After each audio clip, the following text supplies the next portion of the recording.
चलिए बात करते हैं छत्तीसगढ़ की कुछ प्रमुख खबरों की। सबसे पहले रुक कर लेते हैं कोरोना अपडेट की खबरों का, जहां छत्तीसगढ़ में बीते 24 घंटे में 12 नए कोरोना संक्रमित लोग मिले हैं। जो 12 नए संक्रमित लोग मिले हैं उनमें से राजधानी रायपुर से 3 पॉजिटिव मरीज मिले हैं, जांजगीर चांपा से 5, तो रायगढ़ से 3 मरीज और कोरबा से 1 कोरोना पॉजिटिव मरीज मिला है। 12 नए संक्रमित मरीज मिलने के बाद छत्तीसगढ़ में कोरोना पॉजिटिव मरीजों की अब तक जो टोटल संख्या है वो 2419 पहुंच गई है, जिनमें से 1600 करीब जो मरीज है वो ठीक होकर घर जा चुके हैं।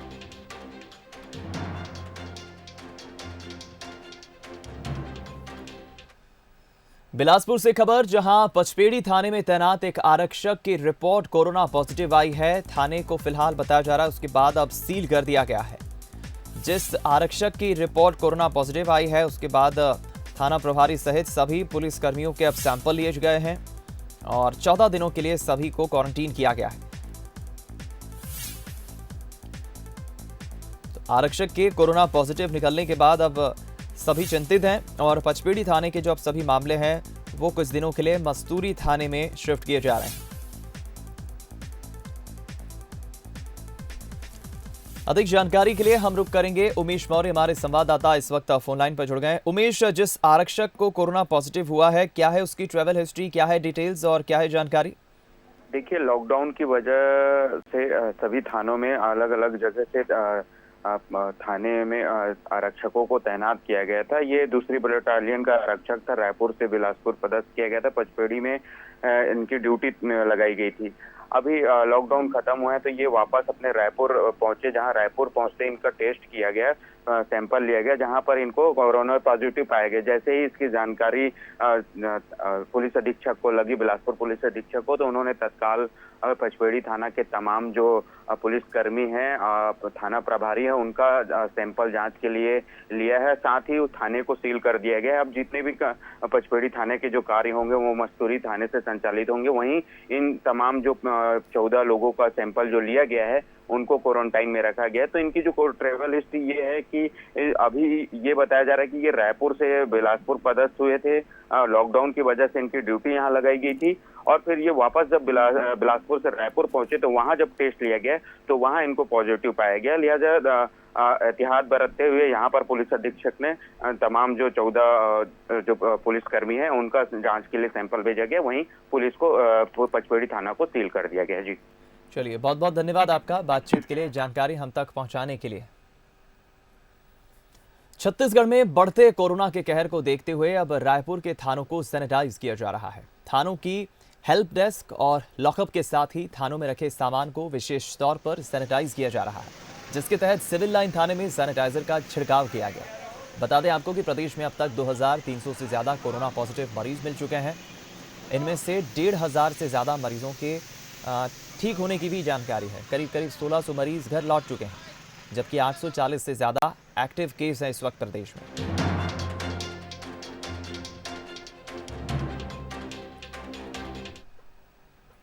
राजधानी रायपुर में पानी की किल्लत चल रही है। रायपुर के गुड़ियारी तिलक नगर पानी टंकी में मरम्मत कार्य के चलते पानी की सप्लाई रोकी गई है, जिसके बाद विधायक विकास उपाध्याय ने नाराजगी जताते हुए अधिकारियों को फटकार लगाई और जल्द ही काम पूरा करने के निर्देश दिए।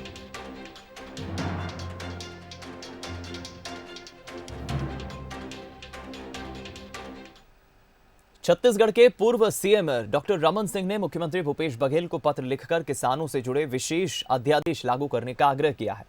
रमन सिंह ने अपने पत्र में लिखा है कि 5 जून को आए किसान हितैषी अध्यादेश का पालन नहीं हो पा रहा है।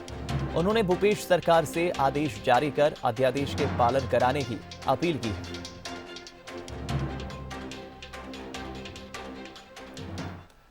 छत्तीसगढ़ में निगम मंडलों की नियुक्तियों को लेकर कवायद अब अंतिम चरण में पहुंच गई है। मोहन मरकाम, ताम्रध्वज साहू और टीएस सिंहदेव सूची को अंतिम रूप देने में लगे हुए हैं। कांग्रेस ने सभी समीकरणों को साधते हुए विधायक और संगठन के नेताओं को निगम मंडल में जगह देने के लिए अपनी तैयारी पूरी कर ली। वहीं बीजेपी ने निगम मंडल की सूची को लेकर निशाना साधा है।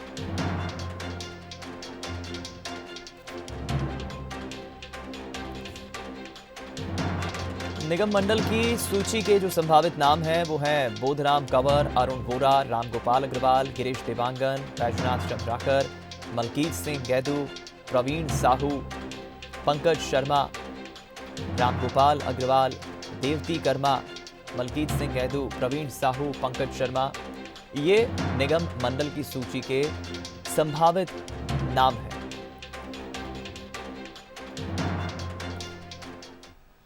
छत्तीसगढ़ में बीजेपी के लोग नक्सलियों के लिए शहरी नेटवर्क का काम कर रहे हैं और उन्हें सभी तरह की मदद भी पहुंचा रहे हैं। ये आरोप लगाए हैं जगदलपुर से कांग्रेस विधायक रेखचंद जैन ने। रेखचंद जैन ने साफ कहा है कि बीजेपी नेताओं ने नक्सलियों से साठगांठ करके नक्सलियों को मदद पहुंचाने का काम किया है। रेखचंद जैन ने इसके साथ ही पूर्व विधायक भीमा मंडावी और पूर्व सांसद दिनेश कश्यप पर भी नक्सलियों की मदद करने का आरोप लगाया है। इसके साथ ही कांग्रेस ने एनआईए की जांच पर भी सवाल खड़े किए हैं। प्रदेश के भारतीय जनता पार्टी के नेताओं का संबंध माओवादियों से रहा है। भीमा मंडावी जिसकी नक्सलियों ने हत्या की, उनको वो मदद करते थे। उपचुनाव में दिनेश कश्यप चुनाव लड़े तो उनकी मदद रही। ये सब तथ्यों का खुलासा लिंगामी पुड़ियामी लिंगा जब गिरफ्तार हुए तो उन्होंने पुलिस के समक्ष ये बातों को रखा। आज जब झीरम घटना की जांच की बात आती तो भारतीय जनता पार्टी मुंह फेर लेती। झीरम घाटी कांड में जांच को लेकर एनआईए के रुख पर कांग्रेस आक्रामक तेवर के साथ मैदान में उतर गई है। कांग्रेस ने झीरम घाटी की जांच के लिए अपनी अलग से एसआईटी गठित की है, लेकिन उस एसआईटी को जांच के लिए एनआईए की मदद नहीं मिलने पर पार्टी केंद्र और बीजेपी को घेर रही है। इसी कड़ी में अब पार्टी ने सभी जिला मुख्यालयों में पार्टी नेताओं को प्रेस कॉन्फ्रेंस करने के निर्देश दिए हैं, जिसमें झीरम घाटी की सच्चाई पार्टी सामने रख रही है। रायपुर में हुई प्रेस कॉन्फ्रेंस में विधायक विकास उपाध्याय ने पिछली बीजेपी सरकार पर झीरम घाटी की जांच को प्रभावित करने का आरोप लगाया है। उन्होंने कहा है कि 7 साल बाद भी अब तक झीरम घाटी मसले पर कोई खुलासा नहीं हुआ है। एनआईए ने जांच की नहीं और सीबीआई जांच होने नहीं दी गई। जांच आयोग के दायरे में बहुत सारे षड्यंत्र हमको लगते हैं जो सामने नजर आ रहे हैं। 7 साल से भी ज़्यादा हो गया घटना को। कांग्रेस का पूरा शीर्ष नेतृत्व इस घटना में शहीद हुआ। सीबीआई जांच को भी टाल रही है और फैसले को भी छिपाकर 2 साल रखा। आखिर इसके कारण क्या है? झीरम घाटी कांड को लेकर कांग्रेस ने पूरे प्रदेश में बीजेपी और केंद्र सरकार के खिलाफ मोर्चा खोल दिया है। कांग्रेस पूरे प्रदेश में बीजेपी के खिलाफ प्रेस कॉन्फ्रेंस कर रही है। कोंडागांव में भी प्रदेश कार्य समिति के सदस्य कैलाश पोयम ने प्रेस कॉन्फ्रेंस करते हुए पूर्व रमन सरकार पर हमला बोला है। उन्होंने कहा कि 2013 में जो नक्सली हमला हुआ वो कोई सामान्य हमला नहीं था। जानबूझकर कांग्रेस की परिवर्तन रैली को सुरक्षा उपलब्ध नहीं कराई गई थी और मामले में केंद्र सरकार ने सीबीआई जांच भी नहीं कराई। और कौन कौन से बिंदु है जिसको एनआईए के द्वारा जांच में लाया गया है, उसको तत्कालीन सरकार जो है 2013 में जो थी वो सरकार उसको छुपा के रख रही है और केंद्र में बार बार इस बात को दोहराया जा रहा है कि उनके द्वारा एनआईए की जांच पूरी की जा चुकी है और फिर उसका फैसला क्यों नहीं लिया जाए। पूर्व मुख्यमंत्री अजित जोगी के निधन के बाद खाली हुई मरवाही सीट में आने वाले 6 महीने के भीतर चुनाव होंगे, जिसके लिए सियासी कसरतें अभी से शुरू हो गई हैं। मरवाही सीट जीतने की हसरत सभी राजनीतिक दलों की है। कांग्रेस बीजेपी ने अभी से तैयारी शुरू कर दी है। इन सबसे अलग जनता कांग्रेस ने इस सीट पर जोगी के नाम पर चुनाव लड़ने का ऐलान किया है। मरवाही विधानसभा सीट अजीत जोगी की परंपरागत सीट थी। उन्होंने कांग्रेस और जनता कांग्रेस दोनों से जीतकर इसको कई बार साबित भी किया। अब उनके जाने के बाद इस सीट पर पशुपेश बढ़ गई है। कांग्रेस को लगता है कि यहाँ के मतदाता परंपरागत रूप से कांग्रेसी है, इसलिए वो सीट को जीत सकती है। मरवाही के लिए कांग्रेस ने मेहनत करनी शुरू कर दी है। प्रदेश कांग्रेस अध्यक्ष मोहन मरकाम ने मरवाही में डेरा जमा लिया है। इसके लिए कांग्रेस ने जोड़ तोड़ की राजनीति भी शुरू कर दी है। खुद को मजबूत करने के लिए कांग्रेस जनता कांग्रेस के नेताओं को जोड़ रही है। कांग्रेस के जीत के दावों और दिग्गज नेताओं के दौरों ने जनता कांग्रेस और बीजेपी की नींद उड़ा दी है।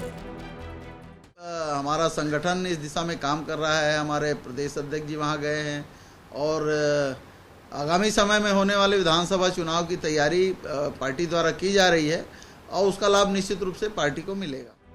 कांग्रेस की कोशिशों के बीच जनता कांग्रेस जोगी से स्वाभाविक रूप से अजीत जोगी के बेटे अमित जोगी की दावेदारी मजबूत है। हालांकि अमित का कहना है कि मरवाही विधानसभा का चुनाव न रहते हुए भी अजीत जोगी ही लड़ेंगे। वो जोगी की विचारधारा को लेकर मैदान में होंगे। वहीं बीजेपी भी इस चुनाव को लेकर ताल ठोक रही है कि मरवाही से और कोई नहीं, केवल और केवल आदरणीय जोगी जी ही चुनाव लड़ेंगे। जोगी जी अमर हैं।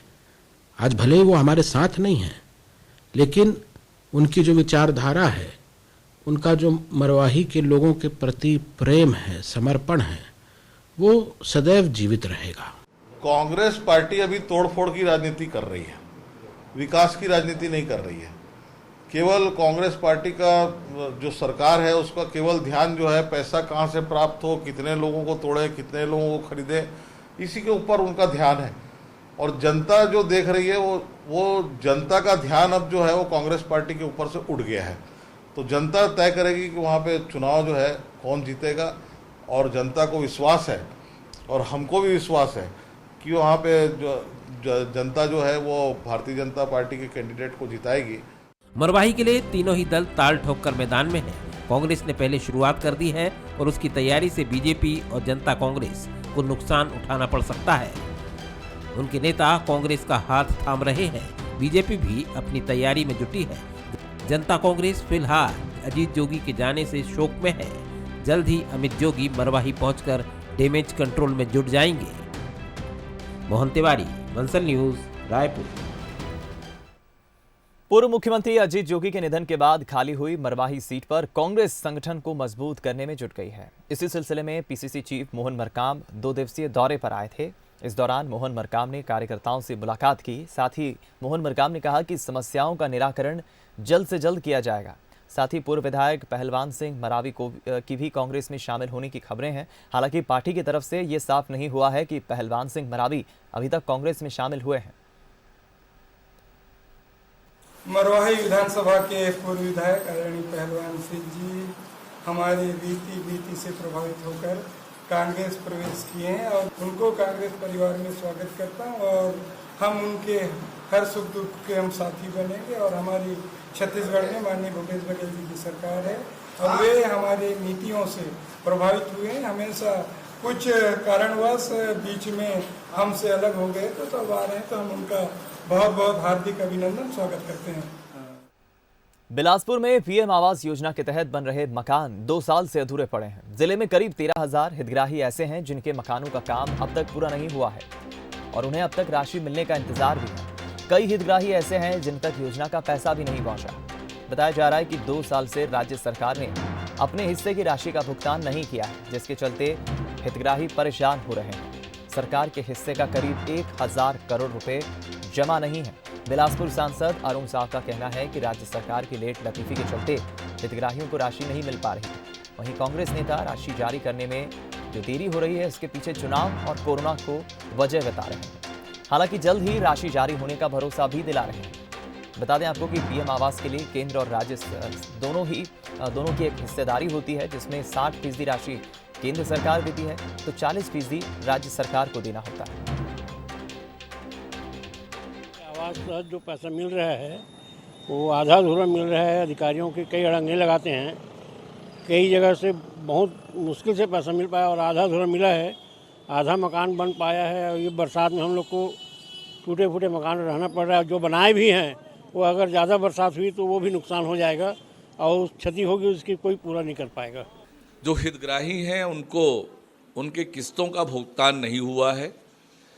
उन हितग्राहियों ने दुकानदार से, अन्य लोगों से कर्ज लेकर अपना आवास बनाया है, लेकिन उनके किस्तों का भुगतान राज्य सरकार नहीं कर रही है।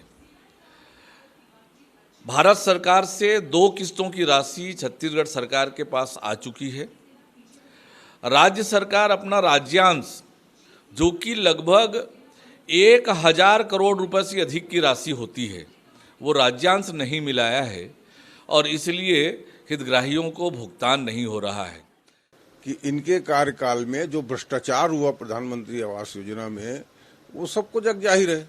यहाँ तो छत्तीसगढ़ सरकार में कम से कम ईमानदारी से काम हो रहा है, चाहे वो किसानों के लिए हो, चाहे मजदूरों के लिए हो, चाहे आवास के क्षेत्र में हो। रहा सवाल फंड का, तो फंड का भी दिक्कत तो सेंट्रल में भी है और राज्य में भी है, कोई बहुत बड़ी बात नहीं है। बिलासपुर से खबर, जहां एक रोड एक्सीडेंट हो गया। बिलासपुर में एक तेज रफ्तार ट्रक ने, बताया जा रहा है, बाइक सवारों को टक्कर मारी है, जिसमें 3 बाइक सवार की मौत हुई है। एक युवक सहित 2 बच्चे बताए जा रहे हैं, जिनकी मौके पर ही मौत हो गई है। एक शख्स घायल है, जिसका अस्पताल में उपचार चल रहा है। बिलासपुर के हिर्री थाना क्षेत्र के झलफा ओवर ब्रिज पर यह रोड एक्सीडेंट हुआ है। बताया जा रहा है बाइक सवार जिन्हें ट्रक ने टक्कर मारी है, वो शादी से घर लौट रहे थे और उस वक्त ये हादसा हुआ।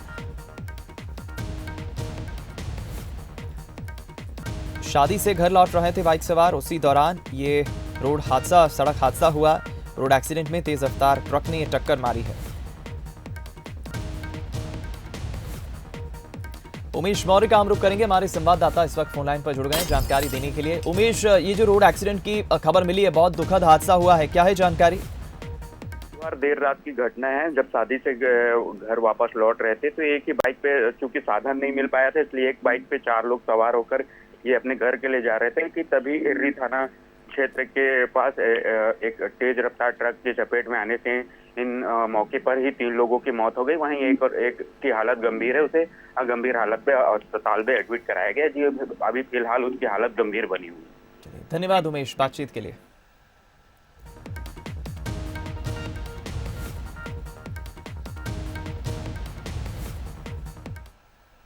जांजगीर चांपा से बीजेपी विधायक नारायण चंदेल का फेसबुक अकाउंट हैक हो गया। बताया जा रहा है सैयद कमल नाम के हैकर ने अकाउंट हैक कर लिया है।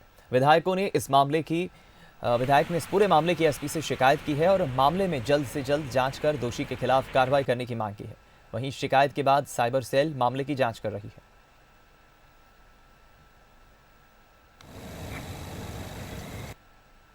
लिखित में हम लोगों ने एसपी को शिकायत दर्ज कराया है कि हमारा फेसबुक जो पेज है वो हैंग किया गया है और इसको साइबर क्राइम ब्रांच से इसकी सूक्ष्म जांच कराई जाए।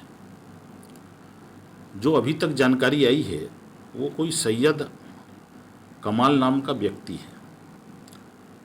कहाँ का रहने वाला है इसकी जानकारी, ये देश का है या विदेश का है, इसकी पूरी जानकारी अभी तक प्राप्त नहीं हुई है।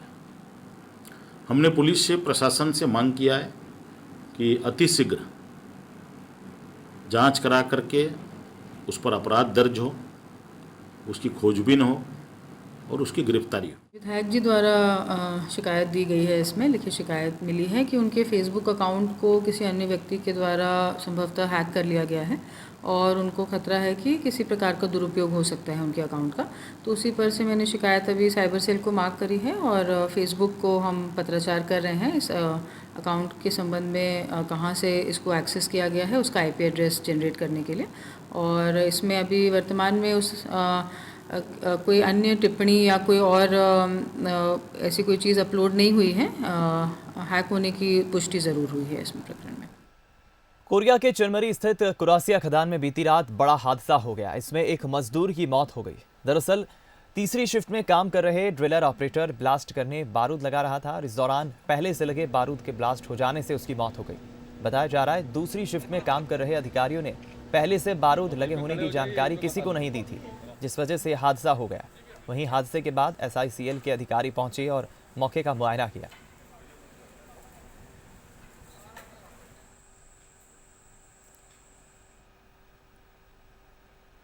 महासमुंद पुलिस ने 10,50,000 रुपए का 210 किलो गांजा पकड़ा है। ओडिशा के रास्ते इसे एक ट्रक में ले जाया जा रहा था। पुलिस ने ट्रक सवार 3 लोगों को तस्करी के आरोप में गिरफ्तार किया है। पुलिस के मुताबिक NH 53 पर पुलिस ने चेकिंग लगाई थी। ओडिशा से आ रहे ट्रक में 3 लोग सवार थे। उन्हें रोककर जब पूछताछ की गई तो गोलमोल जवाब देने लगे। ट्रक की तलाशी लेने पर पशु आहार के पैकेट के नीचे 7 बोरियों में 105 गांजे के पैकेट मिले, जिनमें 210 किलो गांजा भरा हुआ था। पुलिस ने तीनों आरोपियों के खिलाफ NDPS एक्ट के तहत केस दर्ज कर दिया है।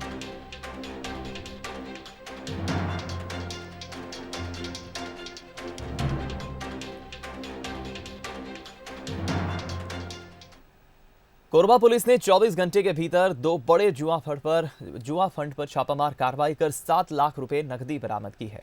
रामपुर चौकी क्षेत्र लंबे समय से चलने वाले इस जुए का खुलासा पुलिस ने किया है। पुलिस भी अब ये मान रही है कि यहाँ पर लंबे वक्त से जुआ संचालित हो रहा था, क्योंकि इस बार पुलिस के हत्थे हाई प्रोफाइल जुआरी हाथ लगे हैं।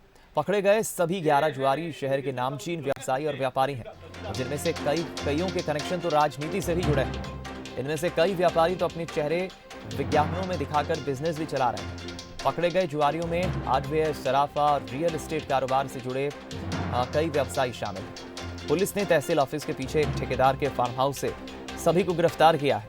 इनके पास से करीब 6.5 लाख रुपए भी पुलिस ने जब्त किए हैं।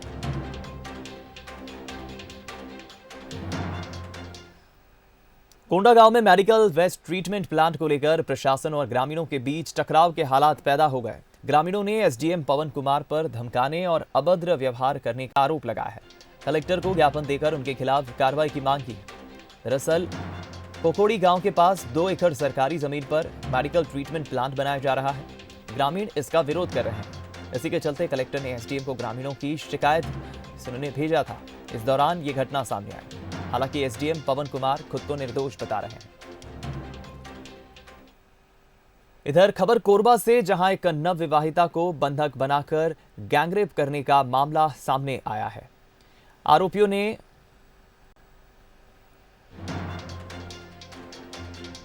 ने महिला के घर से ही उसका अपहरण किया और 3 दिन तक घर में बंधक बनाकर उसके साथ दुष्कर्म की वारदात को अंजाम दिया। 3 दिन बाद किसी तरह से महिला आरोपियों के चंगुल से छूटी और पुलिस में शिकायत दर्ज कराई। पुलिस ने 3 लोगों को गिरफ्तार किया है।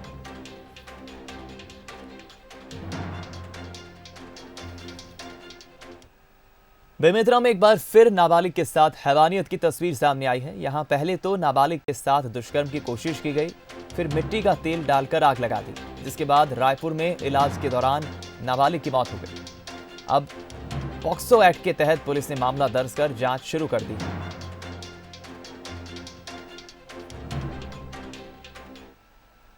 खबर कोरिया से है, जहां भरतपुर के बड़वाही में टिड्डी दल पहुंचा है। बड़ी संख्या में टिड्डियों के आने से ग्रामीण परेशान हो गए। भरतपुर ब्लॉक में यह तीसरा मौका है जब टिड्डी दल यहां पहुंचा है। प्रशासनिक अमला भी मौके पर पहुंचा। टिड्डियों को भगाने के प्रयास लगातार ग्रामीणों ने किए। बताया जा रहा है कि यहां टिड्डियों ने हालांकि कम ही नुकसान पहुंचाया, लेकिन ग्रामीण काफी परेशान हुए।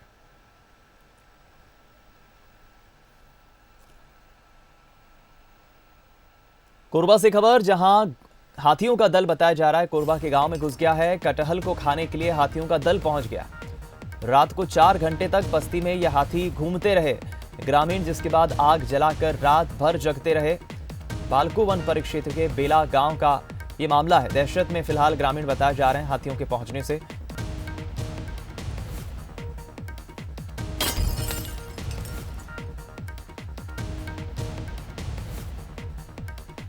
हाथियों के पहुंचने से ग्रामीण काफी परेशान।